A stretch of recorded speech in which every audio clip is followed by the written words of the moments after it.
What's up, guys? Welcome back to another video and welcome back to another match reaction. Apologies, it's out a little bit late. We've just stopped at Frankly Services, I think it is, on the way home. I just want to get home. It's been such a long day. 7 hours getting there to watch that, and then what, another 4 and a bit hours on the way back. It's just crazy. Yeah, like, subscribe, keep up the quality support. But yeah, it's just getting silly now. I know it's still early on in the season, but it's literally feels like it's just continuing from last season.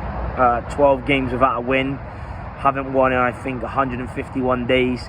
No away wins since the 4th of January. It's just getting crazy now. And another defeat today. Leave your thoughts as well. I'm just tired, to be fair. I'm absolutely shattered. I left my house at 6:35 this morning. Won't get home until about 9, half 9. Start with the lineup first because we made a couple of changes. Hutchinson came into the team, so did Fabrizio.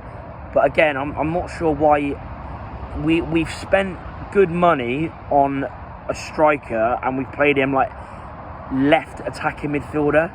I really don't know what's going on. And before I do get into it fully, forget the back three.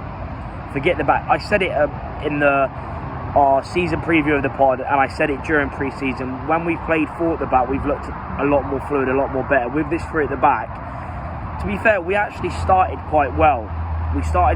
We were playing some okay stuff. We were getting it forward well.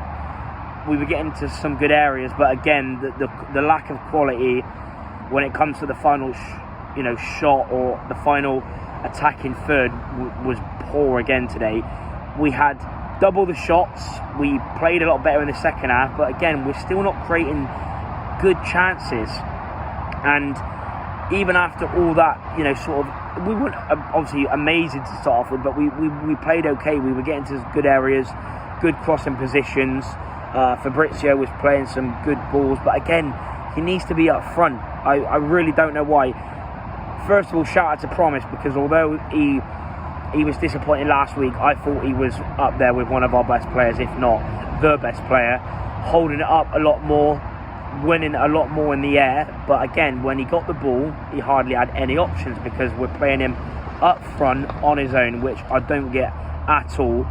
And then after that period where we were okay, Fleetwood were playing the long ball to Rooney all the time, which we all knew Fleetwood are going to do. Long ball to a 6'2", 6'3" wing back against Sparks, who's never going to win it in the air. They were always going down that side.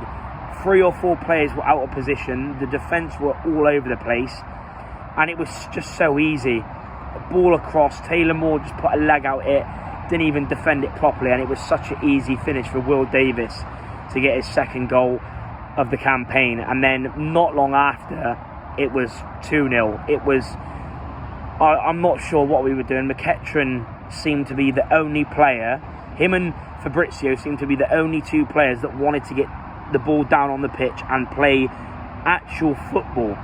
Everyone else, I feel like I'm repeating myself from last week in the second half. Long ball. Why are we doing all these drills or whatever we're doing in training, and then we're getting to the game and we're just long balling it? I don't know why. I really don't know why we're doing that. But yeah, it was a hopeful long ball from Fleetwood. Taylor Moore gets on the wrong side, defending is terrible, lets Will Davis just go past him without ease. Really, really poor, and it was just, again, another easy finish. And you're 2-0 down. Fleetwood wouldn't even have to be that good, but we mentioned in the pod, and Neil talked about it, Nappers especially, and Pete well before the game, if you're going to do well in this league, you have to be brilliant in both boxes. And the defending for both of the goals was worse than schoolboy defending. It was absolutely embarrassing. Absolutely shocking defending. But yeah, it's half-time. Rovers make one change. Taylor Moore, who was really, really poor, the worst player on the pitch, comes off. We went to a back 4, which we should have done anyway. And we did look a lot better. But again, even for all the decent play, and again, McEachran was the only one really playing really well. I thought he was brilliant today, McEachran. Conte was awful first half, but a lot better, in himself in the second half. But again, even with the possession, even with looking the more dangerous side, we still didn't really create anything. Tatu had a really good opportunity. Harrison, who come on, done well again, had a few chances, good defending from their point of view, but we do get a penalty. Promise was pulled back. He might have gone down softly, but it was a penalty. He took the penalty, deserved his goal, but again, huffing and puffing, but really, it would never look like we were going to get that second goal, and unfortunately, it's back-to-back defeats, and it just goes on from last season. Mentality of some players were terrible. Again, a lot of the players who were here from last season just go because you're not good enough, and yeah, it's really, really frustrating. But really, the only positive from terms of an actual whole game performance was McEachran and Promise. Everyone else, they were either poor in one half and okay in the other half, or they were just really poor the whole game. But yeah, let me know your thoughts. I really hope we can get that win, because the longer this goes on, the more painful it's going to be. Knowing Rovers will play better against Chesterfield, I hope so, because if you defend like that against Chesterfield, you'll get punished. But yeah, let me know your thoughts. Thank you for the amazing support. Apologies that the video is out a little bit late. Check out the other video I've done on TikTok as well if you want. But yeah, thanks for watching. Leave a like, share, subscribe, and I'll see you in the next one. Up the gas.